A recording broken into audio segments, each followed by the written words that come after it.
Hello बच्चों।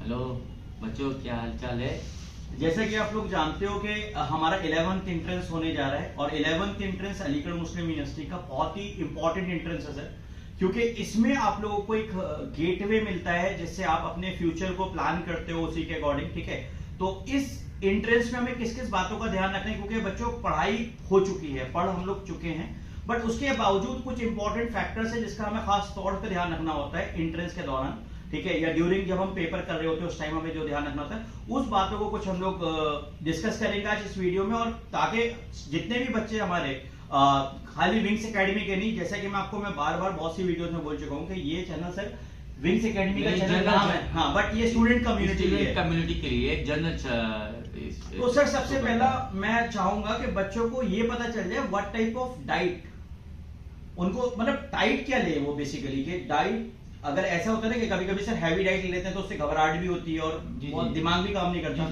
तो उसमें आप बायोलॉजी एक्सपर्ट है तो आप नहीं, बच्चों को बेसिकली कोई लिक्विड डाइट लेनी चाहिए और अपने साथ वाटर बॉटल को कैरी करनी चाहिए, साथ साथ उसमें थोड़ा सा ग्लूकॉन डी जो आता है मार्केट के अंदर वो मिलाकर ले जाना। बट सर अगर हम वाटर बोतल की बात करें तो वाटर बोतल I think not allowed, not allowed तो ठीक है। आपको जो है कुछ ऐसा बिफोर द एग्जामिनेशन लेके जाना चाहिए जिसमें ग्लूकोज लेवल हो, शायद आप जिससे आपकी बॉडी एनर्जेटिक रहे और आपको जो है जो नर्वसनेस है उसको उससे वो कोप ऑफ हो सके।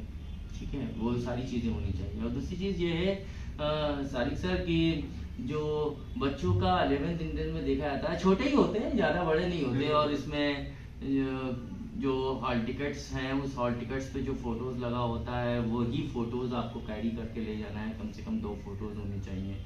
पेन को अच्छे से ध्यान रखें, न्यू पेन आपके पास होना चाहिए, या नहीं है न्यू तो जो भी पेन इस्तेमाल करते हैं वो पेन आपको ले जाना है। 2 तरीके के पेन, पेंसिल और रबर जरूर ले जाएं ताकि अगर जो आपको रफ वर्क पीछे बुकलेट पे मिलता है उसका स्पेस नहीं है तो मिटा मिटा अगर पेन से कर लेंगे तो वो सब पूरा फिलअप हो जाएगा, भर जाएगा, तो बिल्कुल का होच पोच हो जाता है। तीसरी बात जो मैं बताना चाहूँगा सारी से तो बच्चों को वो ये है कि रिस्ट वॉच या कोई भी इलेक्ट्रॉनिक गैजेट्स वहाँ पर अलाउड नहीं होता। और बच्चों की अब ये हैबिट बन चुकी है कि पॉकेट के अंदर मोबाइल वहाँ गए तो मोबाइल रखने में टाइम चला गया, जब तक आप वो आपकी रिस्पॉन्सिबिलिटी होती है, बच्चों की रिस्पॉन्सिबिलिटी होती है। रिस्ट वॉच नहीं हो अलाउड है, इसलिए बच्चों ये जो मैं बोलने जा रहा हूँ इसे बड़े ध्यान से देखना है आपको। वो ये है कि आप अपने इंडिविजुलेटर से हर आधे घंटे का टाइम पूछिए जब तक वो 2 घंटे कंप्लीट नहीं हो जाते। बाकी और भी चीजें जो सारी देखिए सर ने जो बात करी बहुत इंपॉर्टेंट करी, जैसे वी आर यूज्ड टू कि हम मोबाइल जेब में रखते हैं और तो हमें कुछ ऑकवर्ड नहीं लगता कि मोबाइल हमारी जेब में।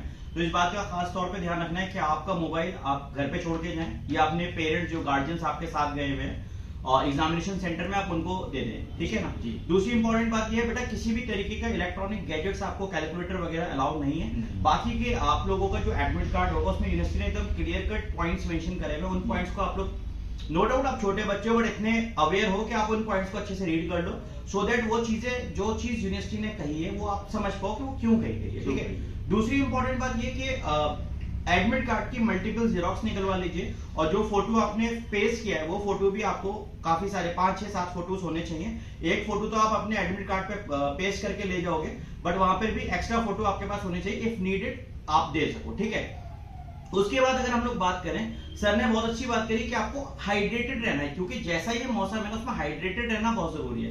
क्योंकि अगर हमारा बॉडी का वाटर कंटेंट अच्छा है या बॉडी में वाटर प्रॉपर अमाउंट में है जितनी नीड है बॉडी की, तो उसमें हमारा ब्रेन प्रॉपर फंक्शनिंग करता है। और हमें कल एक्चुअली जो हमारी मेन कसौटी से गुजरना है, कहते हैं ना, वो यही है कि हमारा दिमाग कितना अच्छे से काम कर रहा है। आप लोग ने पढ़ाई बहुत अच्छे से करी, आप लोगों ने काफी टाइम अपना अच्छी पढ़ाई को डिवोट किया है, टेस्ट दिए, मॉक टेस्ट दिए, बट अब वो फाइनल टेस्ट आ चुका है जिसकी तैयारी हम लोग अभी तक टीचर्स के साथ मिलकर, हमारा और आपका एक साथ संघर्ष जो हुआ, एक साथ हम लोग ने जो मेहनत करी, उसका रिजल्ट आने का टाइम आ गया। मतलब उस रिजल्ट के प्रोसीजर में हम जाएंगे, हम टेस्ट देंगे। ठीक है, दूसरी इंपॉर्टेंट बात जो आपको ध्यान रखनी है बेटा ये कि आप लोग टेस्ट सेंटर जो भी आप लोगों को अलॉट किए गए उसको अच्छे से समझ लीजिएगा कहां पर है कैसे, एक बार विजिट कर लीजिएगा सो दैट आपके अंदर एक कॉन्फिडेंस बिल्ड हो जाए कि ठीक है मुझे इस फना जगह पे जाना है, वरना अंदाजे से जाना इज समथिंग डिफरेंट थिंग। एक टेंशन ये रहता है कि यार अगर आपका हिस्ट्री डिपार्टमेंट आपको मिला है, अब आप कहोगे जी वो तो लॉ फैकल्टी पे है, इधर की साइड है, या आर्ट्स फैकल्टी पे, व्हाटएवर, अपने एग्जामिनेशन सेंटर में at least 30 minutes before, sir 15 minute ये लोग बोल रहे हैं बट 30 मिनट्स पहले आप लोग मार्जिन लेके जाइए। दूसरी चीज क्या है ना बेटा कि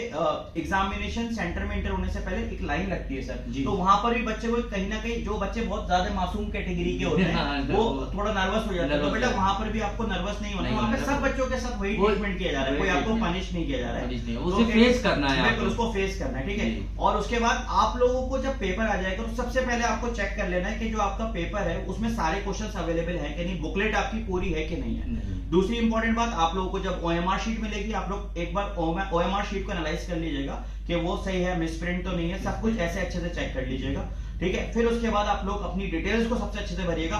बच्चा ये बहुत गलती करता है कि बच्चा सीधा पेपर को सॉल्व करना शुरू कर देता है, जिसकी वजह से लास्ट में उसकी डिटेल भरने का टाइम आता है और वहां पर वो जल्दबाजी में गलती कर देता है। सारी सर क्वेश्चन करते वक्त कंप्लीट करने के मतलब क्वेश्चन उसने सॉल्व किया, कंप्लीट किया, तुरंत बोला जो सर्किल होता है वो फिल करना होता है। हाँ, ऐसा कर सकते हैं। बहुत से लोग क्या करते हैं, वो करते चले जाते हैं और लगभग 1 घंटा उसमें चला जाता है, वो फिर वो लास्ट में फाइनली बोले बढ़ते हैं, सर्किल करते हैं। बेसिकली आप लोगों को जो है ना, आप एक एक करके, जैसे सर कह रहे हैं क्वेश्चन करा आपने, क्वेश्चन का उसको सर्किल कर दिया, आप 10-10 का सेट भी बना सकते हो, वो भी सही रहेगा, कोई दिक्कत नहीं है कि आपने 10 क्वेश्चन कर लिए, 10 क्वेश्चन का फिर आपने ओएमआर फिल कर दिया, फिर 10 क्वेश्चन कर लिए, फिर आपने ओएमआर फिल कर दिया। एक साथ पेपर को देख के जो है ना घबराना नहीं, पेपर को हमें कम से कम 2 बारी में करना है। एक बारी में आपसे वो क्वेश्चन हो जाएंगे जो आपको लग रहा है कि आपसे हो जाएंगे, मतलब डायरेक्टली कर सकते हो, उसको करेंगे, देन आफ्टर दैट आपको लग रहा है जिस क्वेश्चन में मुझे ज्यादा दिमाग लगाना है उसको आप करेंगे, ठीक है।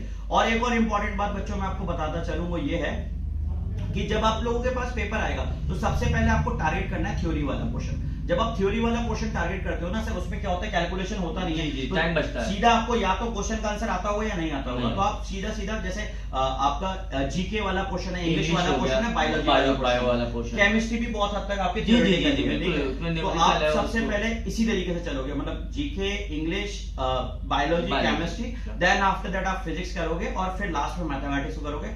ध्यान रखना है मैथमेटिक्स के लिए आपको तकरीबन 1 से 1 घंटा 10 मिनट तक बचा के रखना है सेम, ठीक है, क्योंकि कभी कभी पेपर कैलकुलेटिव आ जाता है, फिर उसमें प्रॉब्लम ये आती है कि पेपर छूटता है, ठीक है। तो आपको 1 घंटा 10 मिनट अपने मैथमेटिक्स के लिए प्रॉपर्ली सेव करने हैं, ठीक है। तो ये कुछ बातों का आपको खास तौर से ध्यान रखना है। Wish you all the very best, आप लोग डेफिनेटली बहुत अच्छा करके आओगे। और दूसरी इंपॉर्टेंट बात, जिनका पेपर बाई चांस कल खराब हो जाता है तो उनका ये एंड नहीं है, उसके बाद भी बहुत सारे स्कोप्स हैं, वो हम लोग बाद में डिस्क्लोज करेंगे। अभी तो फुल पॉजिटिव एनर्जी के साथ, एक पॉजिटिव एटीट्यूड के साथ जाओ सेंटर पे, पेपर को दो और बेहतरीन हिट करो, ठीक है बच्चों। Okay, best of luck, best of luck, thank you.